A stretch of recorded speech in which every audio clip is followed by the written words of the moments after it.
Meninos que você diz é bandidos? Os meninos bandidos. Por que você gosta de chamar de menino? Porque eu vou te explicar porque Me perdoa.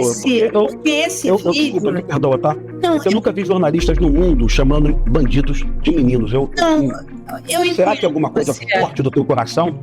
Pelo amor de Deus, você tá com um fuzil na mão atirando na polícia. Não deixa de ser suspeito pela definição do próprio dicionário. Não é mais suspeito, sabe? Eu acho que existe um ativismo no jornalismo brasileiro em prol desses bandidos, que muitos jornalistas chamam de meninos, né? Rodrigo, você tocou num ponto importantíssimo quando você fala essa questão dos bandidos, tá?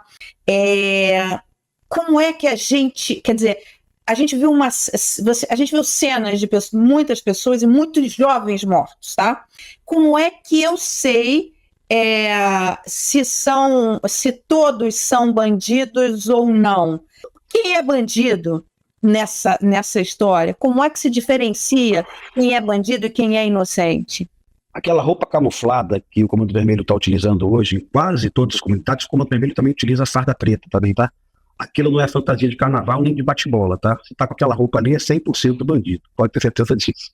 As famílias estavam retirando com tesouras aquele fardamento.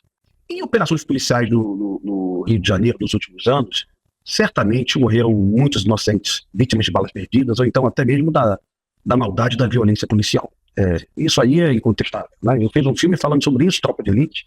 Eu reconheço todas as coisas ruins que possam ocorrer a partir de uma operação policial, e tenho certeza que a operação policial é algo muito traumático para o morador. Mas agora, nesse momento, as pessoas estão percebendo que a operação policial é ruim, o morador odeia um helicóptero voando em cima da sua laje, 7 da manhã, mas o morador tem algo que ele odeia mais, que é ser submetido à humilhação de uma barricada, a ter que escutar uma música de baile funk no domingo até 5 da manhã, o único dia que ele tem para descansar. Existe uma percepção de quem mora na Zona Sul, de pessoas que não conhecem a realidade da favela, de que o morador gosta muito disso, né? Não é verdade. O governador Cláudio, eleito no primeiro turno, ele foi o mais bem votado para governador no Complexo do Alemão. Ninguém fala sobre isso. Então, realmente a gente tem que convencer jornalistas, colegas, políticos, promotores, influencers, né? O cidadão comum tem que explicar para as pessoas o que acontece naquele território ocupado. O Comando Vermelho não vive mais de maconha e cocaína, todo mundo sabe disso. Os números, o delegado Vitor falou contigo aí no My News, né? Os números hoje de maconha e cocaína é 15%. O Comando Vermelho sobrevive de colocar R$50 a mais no teu botijão de gás e oferecer uma internet muito ruim e muito mais cara que a da Claro, da Vivo e da TIM. O Comando Vermelho coloca um aplicativo dele para você não usar o Uber. O Comando Vermelho vende cigarro paraguaio, vende vape, vende carvão. O que o Comando Vermelho quer é explorar o território. Você viu há 3 semanas um jovem em Fortaleza vendendo churrasquinho, um empreendedor de periferia, né? O Brasil precisa disso. Esse jovem não quis pagar R$1.000 para o Comando Vermelho, foi assassinado. Isso deu em todos os jornais, tem uma investigação policial a respeito disso hoje. Realmente, o Comando Vermelho cobra até do borracheiro. E se a classe política brasileira não entender isso, se o jornalismo não entender, vai ficar sempre uma conversa assim: poxa, essa operação era legítima, era necessária, era urgente. Sim, é legítima, é necessária, é urgente. O Estado Democrático de Direito, a nação brasileira, o Ministério Público, a imprensa não deve admitir que um DOCA continue em liberdade dentro do Complexo Alemão. Então, eventualmente, eu respondo para o jornalista: essa operação é legítima? Que pergunta, é evidente que é legítima. O DOCA é um assassino condenado por homicídios. 3 dias antes, ele invadiu uma favela no Morro da Quitanda e matou uma senhora de 60 anos, sabe? Pelo amor de Deus, o DOCA tem que ser preso. O que a gente pode conversar é que tipo de efeito colateral, que tipo de... a gente pode provocar, porque o morador é a principal vítima. Para prender o DOCA, alguém pode morrer? Eu acho que não. Eu acho que eu não troco a vida de um morador da favela pela prisão do DOCA. Eu acho que qualquer pessoa razoável não trocaria, né? Mas que o DOCA não pode continuar lá, naquele bunker, cercado por 1.000 bandidos com fuzis, que a sociedade não pode tolerar isso, eu acho isso indiscutível, sabe? E todo mundo deveria estar apoiando essa operação. Gostando ou não do Cláudio Castro, as pessoas deveriam entender que o governador teve a coragem de colocar 2.500 policiais desse aparato para tentar reverter essa situação. E por que essa discussão é política? Eu lembro que em 2008, a mesma polícia do Rio de Janeiro matou 25 bandidos no Alemão. E o presidente Lula Aquela época, o governador era o Cabral. O presidente Lula disse o seguinte: o tráfico de drogas não se combate com pétalas de rosa. E ninguém falou nada sobre o assunto, não teve nenhuma repercussão, nenhuma. Ninguém reclamou, ninguém falou que foi chacina. Por que é tão diferente hoje no governo do Cláudio Castro? Ontem eu vi uma Benedita da Silva, numa entrevista, indignada, falando que na gestão dela a polícia trabalhava com inteligência e planejamento. A Benedita foi governadora em 2002. Todo mundo lembra disso. E a Benedita disse que era inadmissível a polícia entrar numa favela e matar essas pessoas, né? Matar, repito, não é uma opção, é uma circunstância. Aí eu peguei os dados do governo Benedita e, pasmem, estão lá na página do ISP, Instituto de Segurança Pública. O governo Benedita foi o governo que mais matou na série histórica. Da gestão da Benedita foram 1.195 bandidos mortos no Rio de Janeiro pela polícia. Na gestão do Cláudio Castro, em 2024, foram 600 mortos. Então, a Benedita teve uma política de segurança pública muito mais sanguinária que a do Cláudio Castro. E eu não vi nenhum colega meu, jornalista, porque eu me considero jornalista também, eu trabalhei em jornalismo por 6 anos, né? Não vi nenhum colega indignado com a Benedita, e também você nunca viu. Então, essa discussão deixou de ser técnica, verdadeira, embasada em números, para se tornar uma discussão política. Então, temos que trazer colegas para o entendimento da questão do Rio de Janeiro hoje. A gente não tem mais bandido e polícia do Rio de Janeiro. Isso já acabou há 30 anos. Nós temos um conflito armado não internacional, que a gente chama de conflito de baixa intensidade. São forças irregulares de 400, 300 homens que dominam o território por mais de 20 anos, que afrontam o Estado Democrático de Direito. O nome disso, no mundo todo, é guerra civil. Isso, no mundo todo, é tratado como guerra, com leis de guerra. No Rio de Janeiro, o jornalista me pergunta se todo mundo que morreu nesse combate com a polícia tinha atirado. É evidente que não. É impossível você ter um controle. Se tá aqueles 120 bandidos na mata correndo de fuzil, se cada um atirou, não tem como ter esse controle. Nem a perícia vai constatar isso. Tem que fazer exame de residográfico de pólvora na mão. Ninguém vai saber. O que nós tivemos na mata foi uma operação de guerra, um combate. 400 bandidos contra 200 policiais. Logicamente, os policiais estavam em situação de abrigo, estavam mais bem posicionados. Não era uma posição de tocaia, não, tá? A gente chama de martelo e bigorna. Não era uma posição de emboscada. Era verdadeiramente uma tentativa de prender os bandidos, quase sempre impossível. E eu vou te dizer por que é impossível. Há 5 meses na Rocinha, a Polícia Militar cercou 400 bandidos na mata, bandidos com fuzis do Ceará, e o comandante do BOP fez a opção de não enfrentar, porque ele percebeu que seria impossível confrontar 400 bandidos. Diante disso, você começa a entender qual é o pensamento do BOP, da Polícia Militar, do delegado Felipe Cury. Né? A polícia entrou no Alemão para tentar prender pessoas, e prendeu mais de 90 bandidos. Né? E alguns enfrentaram a polícia e morreram. Eu entendo que é simples assim, mas muita gente acha que tem uma extrema complexidade nisso aí. É uma guerra, e a gente tem que encarar a verdade. O que está sendo divulgado e que me chamou muita atenção foram alguns meninos se entregando, tá? Meninos que você diz bandidos? Os meninos bandidos. Por que você gosta de chamar de menino? Eu vou te explicar porque. Me perdoa. Porque esse vídeo. Desculpa, me perdoa, tá? Não, eu nunca vi jornalistas no mundo chamando bandidos de meninos. Será que é alguma coisa forte do teu coração? Porque me chocou muito esse vídeo, por que eu falo meninos? Porque eram muito jovens. E eu vou te falar... Você pode chamar os policiais de meninos também depois? Porque muitos policiais ali tinham 20 anos, 21. Eu entrei na polícia com 18, meu primeiro combate foi com 20. Então, quando você chama de meninos, me dá um nervoso, porque me parece que você está com... Me perdoa, né? Mas será que esse é o pensamento da imprensa brasileira?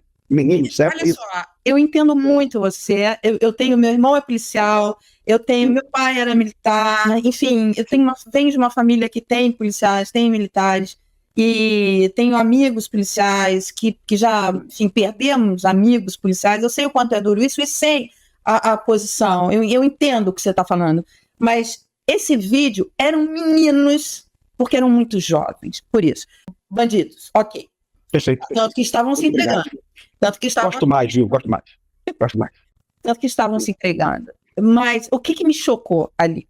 Esses meninos estavam se entregando, ou seja, meninos do tráfico, podemos usar assim, que estavam se entregando, e tinha uma mulher filmando, e tinha um homem, e esse certamente era um bandido, que estava falando, filma para ele se entregar. O que ele tá? Ele estava ordenando toda a operação. Isso está no vídeo que tá rolando na internet.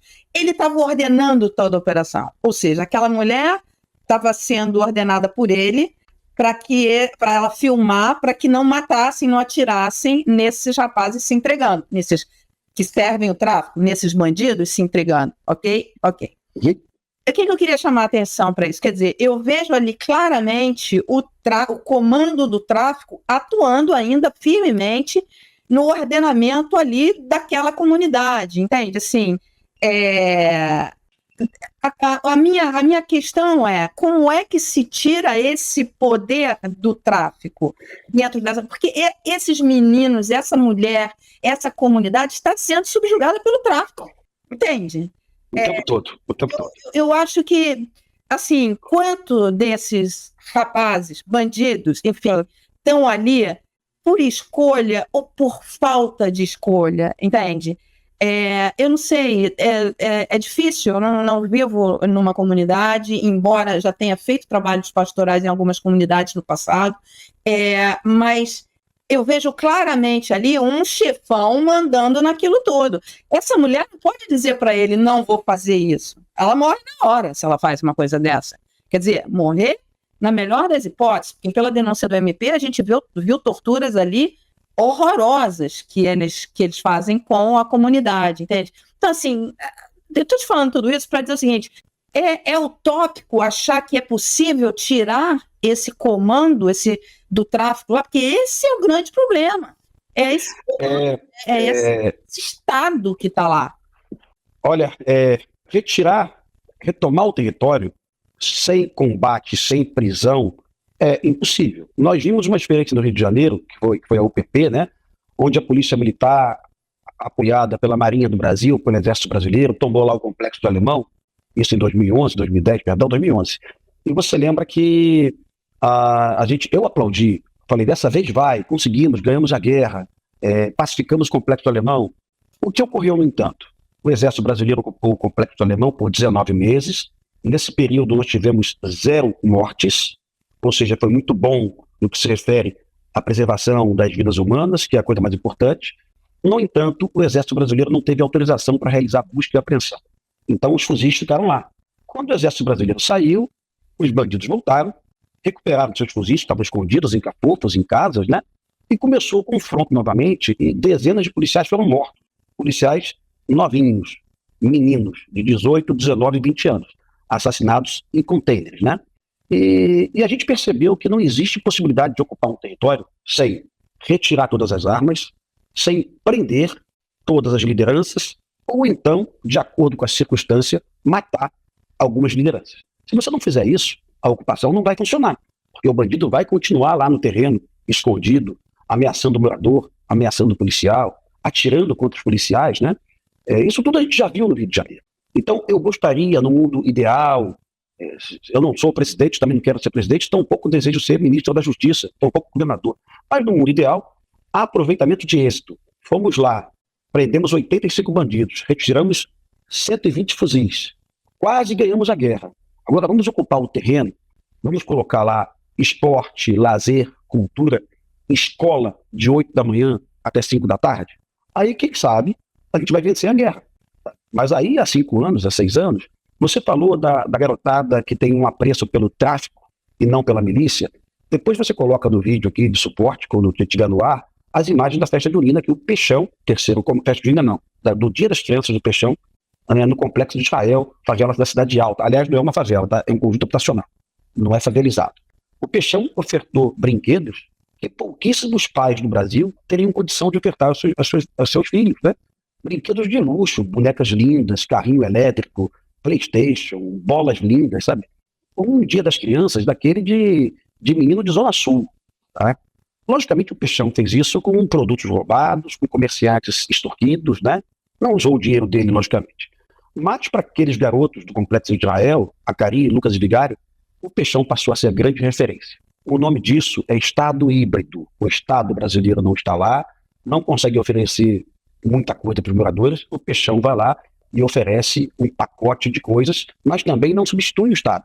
O Peixão, você lembra, ele fez uma ponte lá na favela, né, que a prefeitura não fez. O Peixão foi lá e construiu a ponte, com 2 intuitos: facilitar a fuga da facção e também ajudar o morador, que precisava se deslocar para o ponto de ônibus, tinha que fazer um retorno, né? Esse é o drama do domínio territorial. Tem muita gente lá que gosta do Peixão. Tem muita gente lá que diz, olha, na época do Comando Vermelho era muito pior. O Peixão é o terceiro comando, viu? O Peixão é o tal do traficante evangélico. Mas terceiro comando, milícia ou Comando Vermelho, tudo é ditadura das armas, né? Nós temos que combater tudo isso. É uma questão de soberania nacional, temos que resgatar esse território. As pessoas que condenam a operação do governador Cláudio Castro de alta letalidade no Alemão, essas pessoas não querem uma solução. Porque não tem como retirar esses bandidos lá, naquela antiga forma da lei, renda-se, coloca o fuzil no chão. Não tem. Eles reagem. Eles começam a atirar nos policiais antes dos policiais começarem a atirar neles, tá? Lembra da Operação Jacarezinho. Um herói da Polícia Civil morreu, 27 bandidos morreram. Naquela ocasião, uma jornalista que eu muito admiro chamou os bandidos também de meninos, e aquilo me deixou muito revoltado e indignado, porque eu assisto o jornalismo internacional mundial. Nunca vi na CNN americana, na Fox, na CBS, em emissoras francesas, nenhum jornalista chamar bandido de menino. E quando você falou isso, disparou um gatilho e eu te peço perdão, viu? Naquela ocasião, uma jornalista da Globo de bancada, aquela que nunca foi em favela, os meninos, ela insistia em chamar de suspeitos, né? Pelo amor de Deus, você está com um fuzil na mão atirando na polícia, não deixa de ser suspeito pela definição do próprio dicionário, não é mais suspeito, sabe? Então assim, mas ela chamava de suspeito, e aliás, essa emissora passava uma tarja aqui, ó, chacina, que coisa de louco, não teve nem inquérito policial, não teve nem perícia no local. Como é que essa emissora já determina que a chacina já está imputando um crime antes mesmo do inquérito, sabe? Eu acho que existe um ativismo no jornalismo brasileiro em prol desses bandidos, que muitos jornalistas chamam de meninos, né? Esse ativismo provocado por um presidente da República, que, sem ironia, viu? Ele diz que a culpa disso são dos maconheiros, né? Pensa que esse presidente da República reproduz o Capitão Nascimento de 2007, né? O Capitão Nascimento de 2007, ele pega um menino assim pelo cabelo e fala assim, ó, quem é o culpado dessa porra aqui? O culpado é você matou esses caras, né? O Capitão Nascimento, no momento em que o tráfico realmente sobrevivia da maconha e da cocaína, ele pensava igual o presidente Lula. Mas o crime no Brasil evoluiu. As facções não vivem de maconha e cocaína, isso representa 15%. Eu descobri isso no teu canal, através do delegado Vitor, né? Ele falou com exclusividade para vocês. Foi a primeira vez que ele falou sobre esse assunto. Mas depois eu li no Fórum Brasileiro de Segurança Pública e o número é esse mesmo. As facções hoje não sobrevivem de maconha e cocaína. Mas o presidente Lula, incrivelmente, não sabe disso. E se ele não sabe disso, todas as políticas emanadas pelo governo dele são equivocadas. Como é que a gente sabe, nesse aspecto, se foi bem sucedido ou não? Quantos desses mandatos foram cumpridos? Até o momento eu não tenho esse dado. Eu pedi para os colegas da polícia, mas nesse momento é tanta burocracia cartorial de registros, né? Mas eu pedi essa informação e eu pedi também uma outra informação que muito me preocupa, a origem dos fuzis. Tá? Eu vi uma imagem com a foto dos fuzis, eu presenciei muitos fuzis AK-47, que são fuzis do leste europeu, né?